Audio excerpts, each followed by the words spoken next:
मेरे कम से कम 10-12 लाख रुपए फंसे हुए हैं। 15 लाख रुपए। हर आदमी अपना स्वार्थ और अपना विश्वास 4 जगह पूछ के ये काम करता है। राजसमंद के कम से कम 250 करोड़ है। तो रिश्ते में मिठास थोड़ी रहेगी, वो तो खत्म हो गया रिश्ता वहाँ। पैसे को निकलवाने के लिए भी पैसा खर्च करना पड़ रहा है। 2 बच्चे भी हैं, परेशानी है, बार बार हमें परेशान करते हैं, पापा पैसा क्यों जमा कराया। ये कोशिश कर रहे हैं कि भुगतान नहीं तो मतदान नहीं। कंटिन्यू पेमेंट होते होते लोगों को एक विश्वास बन गया। बेटी के, बहन के, बुआ के, इनके पैसे लगवा दिए तो वहाँ से हमारे रिश्ते बिगड़ने की स्थिति हो गई। गड़बड़ किया, रोज एक न एक ग्राहक आ रहा घर पे। वो जो परेशानी है उसका समाधान क्या है, मैं ये जानने की कोशिश कर रहा हूँ। उनको पसंद आता है वो डालते हैं। लॉलीपॉप दे रही है सरकार। हम लोगों का भी कम से कम 20-25 लाख रुपए उलझा हुआ इसमें। क्या देवता आदमी यार, बहुत बड़े आदमी, हमारा सही जगह पैसा लगवा दिया। हमने पैसे आपको दिए, आपको लाने ना आपको देने। 5 साल से हम नार की जीवन जी रहे हैं। अब वो बोलते हैं कि यार मेरे पैसा चाहिए, मेरे मकान का काम चल रहा है, अब पैसे दो उनका। सरकार को 10 बार डरना पड़ेगा। इसमें भी वो लोग 200 रुपए देते हैं क्या, जिनसे आपने पैसे जमा करवाए। विधानसभा 175 के अंदर तो 87,000 लोग हैं जिनका पैसा फंसा हुआ है। नमस्कार, ये मेरे पास आप देख सकते हैं पेम्पलेट का एक बिल्कुल बंडल पड़ा है। बंडल में से एक पेम्पलेट मैंने निकाल लिया है, एक ज्ञापन भी है और एक सूची है जिसमें कि ये सभी लोग 200-200 रुपये इकट्ठे कर रहे हैं। और ये सारी चीज़ें उस एक विषय से जुड़ती है जो विषय मैं इन दिनों सबसे ज़्यादा उठा रहा हूँ, जिस पे कि सबसे ज़्यादा बात करने की कोशिश कर रहा हूँ और कोशिश कर रहा हूँ कि इस चुनावी साल में वो विषय सही जगह पहुँचे। और वो मामला होता है जो अलग अलग कोऑपरेटिव सोसाइटियाँ हैं उनमें जिन लोगों का पैसा फंसा हुआ है, उनकी पीड़ा से जुड़ा हुआ। ये सारे के सारे लोग आदर्श कोऑपरेटिव सोसाइटी से जुड़े हुए मामले हैं और ये जो पेम्पलेट है उन पेम्पलेट के माध्यम से भी ये कोशिश कर रहे हैं कि भुगतान नहीं तो मतदान नहीं। और ये बिल्कुल, ये देखिए आप, बिल्कुल सारा मैं देख पा रहा हूँ। और कमाल की बात देखिए कि एक संघर्ष जो इसलिए शुरू हुआ क्योंकि उन्होंने कहीं पैसा जमा करवाया और वो पैसा कहीं ना कहीं अटक गया। अब उस पैसे को निकलवाने के लिए भी पैसा खर्च करना पड़ रहा है। मतलब कितनी पीड़ा हो सकती है आप समझ सकते हैं। तो मैं थोड़ा सा इनसे जानना चाहूँगा, थोड़ी सी बात करने की कोशिश करूँगा। हल्का आप आगे आ जाइए। क्या नाम है आपका? थोड़ा आगे आ जाइए आप। बोलो क्या नाम है आपका? मेरा नाम बंसीलाल टेलर है जी। कितना पैसा आपका फंसा हुआ है, क्या स्थिति है? मेरे कम से कम 10-12 लाख रुपए फंसे हुए हैं। जब पेंशन हुई तब से पैसा इसी में डाल दिया है। हमने कहा भाई ठीक है, टाइम पैसा आएगा, लेकिन पैसा फंस गया, इसलिए बहुत हमें परेशानी है। क्या ये देखिए पेंशन का मामला है और ये जो सारा पूरा विषय है। 8 तारीख को एक आपकी रैली है ना?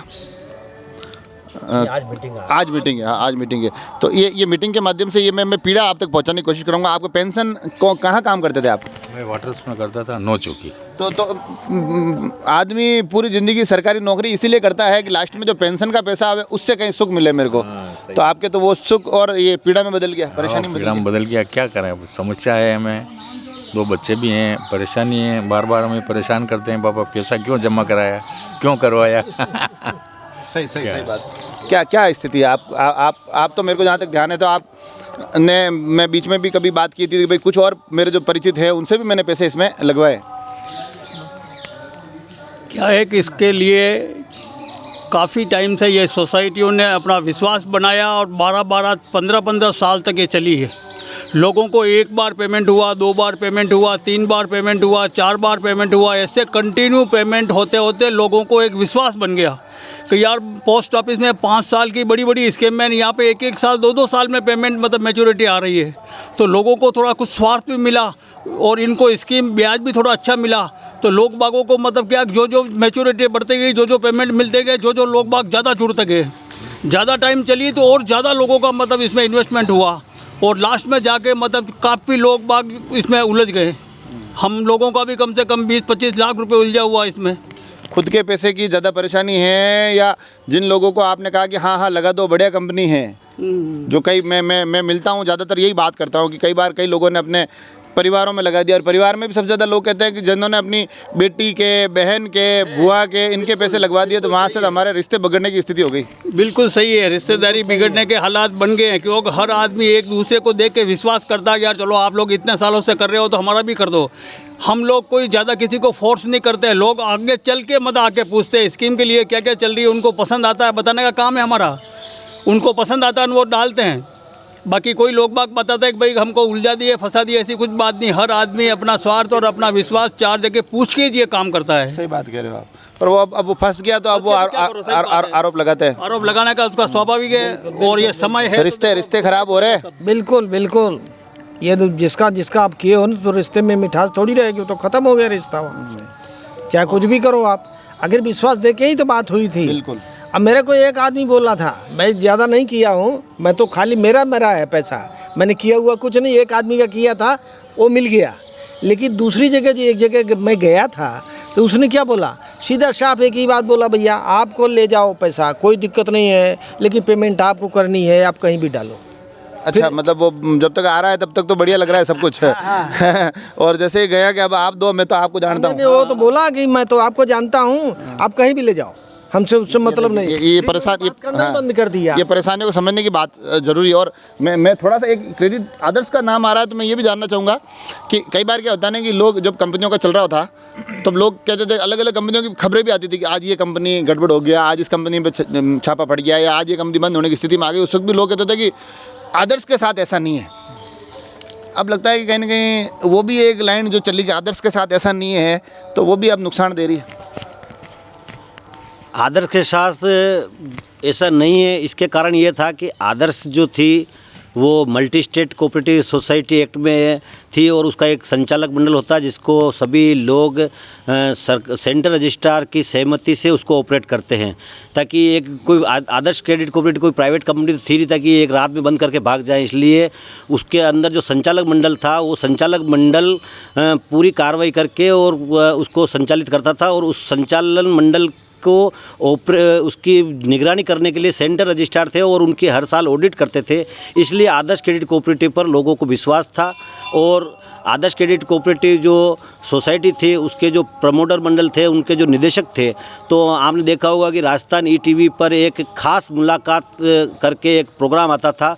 उसमें उन लोगों को, उस प्रमोटर मंडल के जो फाउंडर थे, उनको, प्रमोटर मंडल के सदस्यों को उस पर एक विशेष तौर से आमंत्रित किया जाता था, और पूरी सोसाइटी, आदर्श सोसाइटी के बारे में वहाँ जो ईटीवी राजस्थान का जो एंकर था वो पूछता था, और वो पूरा संतुष्टिपूर्ण जवाब देता था। तो वो भी एक आदर्श क्रेडिट कोऑपरेटिव सोसाइटी की गुडविल बनाने के लिए ईटीवी और जो भी समाचार पत्र थे उन्होंने ये किया था। और लेकिन क्या फ़र्क पड़ता है? अब आज उनकी गुडविल, अगर आप कह रहे हो वहाँ इंटरव्यू देने से गुडविल बन जाती है, आज मैं आपसे बात कर रहा हूँ, आपसे मैं बात कर रहा हूँ, तो उनकी गुडविल ख़राब भी तो हो रही है। अब आप लोग आदर्श को कोस भी तो रहे हो। मतलब कुल मिला के धरातल की जो स्थितियाँ हैं, मतलब मैं ये चाह रहा हूँ कि ये जानना चाह रहा हूँ कि जो धरातल की स्थितियाँ, जिसमें कि अब जैसे आपने पेंशन का पैसा जमा करवाया है, आपने खुद के 25 लाख बता रहे हैं, वो पीछे बैठे वो कह रहे हैं कि मैंने सिर्फ एक आदमी से मेरे कहने पे पैसा जमा करवाया, वो भी आज जब मेरे को मिलता है तो कहता है कि भाई साहब मैं तो आपको जानता हूँ। ये जो अलग अलग किस्से हैं, आप सबसे बात करूँगा, सबकी ऐसी कोई न कोई बात निकल के आएगी, तो ये परेशानी आएगी। तो मैं ये कह रहा हूँ कि वो जो परेशानी है उसका समाधान क्या है, मैं ये जानने की कोशिश कर रहा हूँ। समाधान तो सर यही है कि जो आदर्श क्रेडिट कोऑपरेटिव का जो मामला है वो सेंट्रल गवर्नमेंट, आज की तारीख में सेंट्रल गवर्नमेंट के हस्तक्षेप में है, और सेंट्रल गवर्नमेंट चाहे तो हमारी आदर्श सोसाइटी की जो विभिन्न जांच एजेंसियों ने जो संपत्ति जब्त कर रखी है उसको लिक्विडेटर के सौंपे या फिर प्रशासक को सौंपे, ताकि उसको संचालक मंडल नया निवर्तमान संचालक मंडल बना के और उसको ऑपरेट करे। और यदि बंद करना है तो सभी शेयरधारकों की राय से आदर्श सोसाइटी बंद होगी, न कि सरकार की, क्योंकि सरकार का पैसा नहीं है। सभी आदर्श क्रेडिट कोऑपरेटिव सोसाइटी में शेयरधारकों का पैसा है, और अंतिमतः शेयरधारक ही आदर्श सोसाइटी के मालिक है। लेकिन केंद्र सरकार की हठधर्मिता के कारण ज़बरदस्ती लिक्विडेटर बैठा दिया है, जबकि सोसाइटी एक्ट में साफ प्रावधान है कि यदि कोई संचालक मंडल गड़बड़ करता है तो उस संचालक मंडल को बर्खास्त करके और सेंट्रल रजिस्ट्रार उस सोसाइटी को ऑपरेट करता है, सेंट्रल रजिस्ट्रार प्रशासक बनता है। लेकिन आदर्श के साथ इस तरह से एक दुर्घटना हुई है कि सेंट्रल रजिस्ट्रार ने ना तो शेयरधारकों की मर्जी से फैसला किया, ना प्रशासक बैठाया, ना उसका सोसाइटी का उपचारात्मक उपचार किया। और आप सब तकनीकी चीज़ें बता रहे हैं, मगर मैं एक चीज़ जानना चाह रहा हूँ कि आदर्श का नाम आ रहा है, मेरे को तो इन दिनों में एक भी क्रेडिट सोसाइटी ऐसी नहीं लगती है जो कि जिसने गड़बड़ वाला नहीं किया हो। मोटा मोटी जब भी आते हैं नाम अलग अलग सोसाइटियों के, और फिर भी लोग इसमें उलझ जाते हैं, ये क्यों होता है? हाँ, उलझने का कारण तो ये, जैसे कुछ इसमें निवेश का परसेंटेज, कोई सोसाइटी परसेंटेज ज़्यादा दे रही है, कोई सोसाइटी कम दे रही है। उस परसेंटेज के आधार पे जैसे धन को दुगुना करना, उस दुगुना की स्थिति में लोग प्रलोभन में आके ऐसा काम कर लेते हैं। लेकिन सारी जितनी भी सोसाइटियाँ हैं वो पहले शुरुआत होती है अपने स्टेट लेवल से, स्टेट लेवल से फिर बाद में धीरे धीरे वो मल्टी स्टेट में हो जाती है, तो फिर वो भारत सरकार के अधीन हो जाती है। तो भारत सरकार इनके एक्ट में आती है, फिर वो धीरे धीरे क्या कुछ जैसे सोसाइटी के जो भी अपने जो संचालक करता है वो क्या उसमें अपने अपने लोगों को इस चीज़ में इनरोल करके इस चीज़ को फ्लॉप कर देते हैं। फिर आपका कितना पैसा इसमें फंसा हुआ है? मैं खुद भी, मेरा खुद का इसमें 10-11 लाख है, प्लस 200 जो ग्राहक है मेरे अंडर में है, मैंने उन 200 लोगों के पैसे इन्वेस्ट किया है। अब वो 200 लोगों में से अब आपकी स्थिति, मतलब मेरे को वास्तव में यूँ लग रहा है कि वास्तव में स्थिति गड़बड़ हो जाती होगी। गड़बड़ क्या, रोज़ एक न एक ग्राहक आ रहा है घर पे और उनको जवाब देना भारी पड़ रहा है। ये स्थिति होगी आज ये स्थिति होगी कि घर से बाहर निकलना मतलब सोच समझ के बाहर निकलना हो रहा है।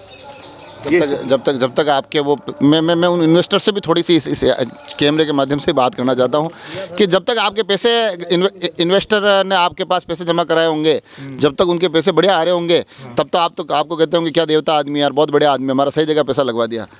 ये भी तो होता होगा ना, लोग भी तो बदलते हैं ना, आपकी परिस्थिति को नहीं समझ रहे हैं, लोग बदल गए। नहीं, पैसा जब मिला उस टाइम तो वापस उसको हम उनको घर ले जाके देते कि नहीं पैसा आ गया, आप इनको वापस इन्वेस्ट कर दो। और आज स्थिति ये हो गई है, मतलब परिस्थिति ऐसी होगी कि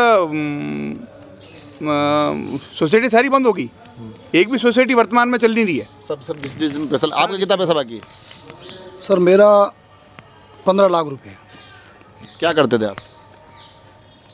मेरा खुद का है, मैं तो काम करता हूँ। अच्छा, जगह टायर। और 5-7 लाख रुपए मेरे भतीजी के, भाई साहब की बच्ची के। उन्होंने बोला अंकल ये मेरे भी है जो इसमें डालने हैं। अब वो बोलते हैं कि यार मेरे पैसा चाहिए, मेरे मकान का काम चल रहा है, आप पैसे दो अंकल। आप बताते नहीं हो कि आदर्श में मामला फंस गया? मैं जो भी होती है वो आदर्श में जो भी चल रहा है उसका सारा मैं व्हाट्सएप पर डालता हूँ, उनको अवगत कराता हूँ भाई ये अभी ये चल रहा है, हम लोग ज्ञापन दे रहे हैं वगैरह वगैरह, जो भी होता है वो बताते हैं उनको। मगर वो इस बात से उनको कोई लेना देना नहीं है। वो यूँ नहीं कहता कि अरे ज्ञापन दे रहे हो, आपका 15 लाख फंसा हुआ है तो 4 ज्ञापन में आप जा रहे हो, मेरा 7 फंसा हुआ है, 2 में तो वो भी आते होंगे? नहीं आते वो सब आपके पास। उन्होंने बोला ये जिम्मेदारी आपकी है। अच्छा, अब आपके हमने पैसे आपको दिए, आपको लाने ना आपको देने। और भतीजी है आपकी, अब आपको सुनवाई भतीजी के है, मेरी भांजी के है, मेरे घर के मतलब 10-15 लाख रुपए। अभी आपकी पीड़ा मैं समझ सकता हूँ। तो आखिर में ये जो आप कर रहे हो, भुगतान नहीं तो मतदान नहीं, आखिर लोग कितने हैं इतने कि भाई हाँ ये लोग हैं? क्या राशि क्या है जो फंसी हुई है? राजसमंद के कम से कम 250 करोड़ है। 250 करोड़? 250 करोड़ है और सवा लाख के समथिंग निवेशक हैं, एडवाइजर निवेशक हैं। ठीक है, उसमें से राजसमंद अगर अपन देखें वार्ड नंबर 100 विधानसभा 175 के अंदर तो 87,000 लोग हैं जिनका पैसा फंसा हुआ है।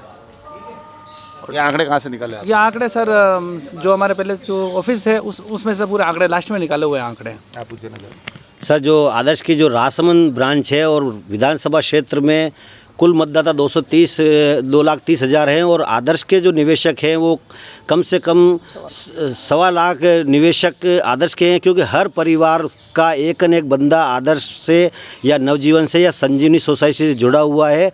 और हर परिवार का अगर आप 5% एवरेज भी जोड़ो तो कम से कम 1 लाख निवेशक प्रभावित हैं। और सभी ने ये प्रण किया है कि यदि हमारा चुनाव तक यदि हमारा सरकार समाधान नहीं करती है, केंद्र सरकार, तो हम मतदान में बहिष्कार करेंगे। और मतदान का अगर बहिष्कार नहीं करते, जिम्मेदारी निभाते, तो मतदान में हम नोटा का बटन दबाएंगे। और हम आपके चैनल से ये केंद्र सरकार को पुकार करना चाहते हैं कि हमारी आदर्श सोसाइटी की सुने और नवजीवन की सुने, जो भी आपके क्षेत्र में जो सोसाइटी आती है उसकी सुने और हमारे को राहत पहुँचाने के प्रयास करें, तो हम एक सम्मानजनक जीवन जी सकते हैं। बाकी हम नारकी जीवन, पिछले 5 साल से हम नारकी जीवन जी रहे हैं। अभी सहारा का मेरे को सुनने में आया है कि सरकार ने एक आदेश जारी किया है कि सहारा में जो लोगों के पैसे जमा है धीरे धीरे दिए जाएं, ऐसा कुछ हो रहा है? इससे कुछ उम्मीदें बन रही है क्या? वो सरकार लॉलीपॉप पकड़ा रही है। सारा सरकार का लॉलीपॉप है। अच्छा, कैसे? वो सरकार का लॉलीपॉप है। इसको आप ऐसा है कि वो 10-10 हज़ार का एक पोर्टल बनाया इन्होंने, लॉलीपॉप दे रही है सरकार। कुछ नहीं होना है, 10-10 हज़ार रुपये 10-10 हज़ार रुपये देंगे और कुछ मिले हैं लोगों को, 10% लोगों को मिले हैं 10-10 हज़ार। आप लोग भी मिलते हो सारे? मैं अलग मैं मोटा मोटी मेरे को जब तक सूचना मिलती है और मेरे में संभव होता है ना, मैं आप लोगों के सारे कार्यक्रम कवर करता हूँ, क्योंकि मैं ये इसके जो पीछे की पीड़ा है ना, जो भांजी और भतीजी वाली, ये मैं समझता हूँ, मेरे को लगता है कि ये पीड़ा वास्तव में बहुत गंभीर पीड़ा है, ये वास्तव में जीना मुश्किल कर देती है। पर ये आप लोग मिलते हो, मीटिंगें करते हो, ज्ञापन देते हो, कई बार बड़े, आज 15 लोग इकट्ठे हैं, कभी 150 हो जाते हैं, इसके आगे भी कहीं बात चल रही है या कि व्यवस्थित तरीके से बात रख रहे हो या चीज़ें यहीं धरातल पे ख़त्म हो रही है? आगे चल रही है बात। अभी हमारे पदाधिकारी भी आए थे, यहाँ अधिवेशन हुआ था 11 तारीख को, एक रैली भी निकाली थी, चल भी रही है बात। सबको आशा है कुछ न कुछ होगा, परंतु ये सरकार का सकारात्मक रूप नहीं है, ये भारत सरकार के हाथ में। ये कोटेशन कहाँ से लाया? भुगतान नहीं तो मतदान नहीं, नोटा पर बटन दबाकर करेंगे विरोध। ये पूरे में चल रहा है, पूरी इंडिया में चल रहा है ऐसा, जो हमारा फेडरेशन है उसके द्वारा है चलाया हुआ है। सरकार डरेगी? सरकार को तो डरने की बात ही नहीं है, सरकार को 10 बार डरना पड़ेगा। चुनावी साल है, अभी नहीं डरेगी तो कब डरेगी? चलिए मैं आपको एक सवाल ईमानदारी से पूछता हूँ आखिर में, पैसे की वापसी की जब आप सोचते हैं अकेले में बैठ के कि अभी आप साथ में बैठे हो तो ठीक है, एक दूसरे को संबल भी देते होंगे, हौसला भी देते होंगे, एक बार विश्वास भी जताते होंगे, जब अकेले में बैठते हैं तो पैसे का क्या सोचते हैं आप? पैसे का सर ये है कि जीते जी पैसे आ जाए तो बहुत ही बढ़िया है, न वरना हमें बहुत परेशानी गुजर रही है और हम पिछले 5 साल से परेशान हो रहे हैं। और हमें सभी लोगों ने संगठन बना के कोर्ट में भी हमने अप्लाई किया है, लेकिन कोर्ट में भी हमारे पास अब पैसे है नहीं है कि हम कोर्ट केस लड़ सकें। तो हमने हर जिला कलेक्टर महोदय को पूरे भारत से ज्ञापन भी दिया है, फिर भी हमारी कोई सुन नहीं रहा है। तो हम ना तो घर के रहे ना घाट के रहे हमारे। एक इस बीच में एक सवाल मैं ये पूछ लेता हूँ, ये जो आपने 200-200 रुपये इकट्ठे किए हैं, जो आप लोग ये अलग अलग संघर्ष करते हैं, उसमें उसका संचालन के लिए 200-200 रुपये ये जमा कर रहे हैं, इसमें भी वो लोग 200 रुपये देते हैं क्या जिनसे आपने पैसे जमा करवाए कि आप करो, जिनके पैसा मिला भी है वो लोग भी 200-200 रुपये दे रहे हैं? देते हैं सर, जो समझदार हैं वो देते हैं, लेकिन कोई बिल्कुल ही अडिंग लोग हैं तो वो तो कहते हैं हम नहीं जानते, हम तो आपको जानते हैं, आपको पैसा दिया आप ला के दो, हम क्यों दें पैसे आपको, 200 रुपये 400 रुपये जो भी है।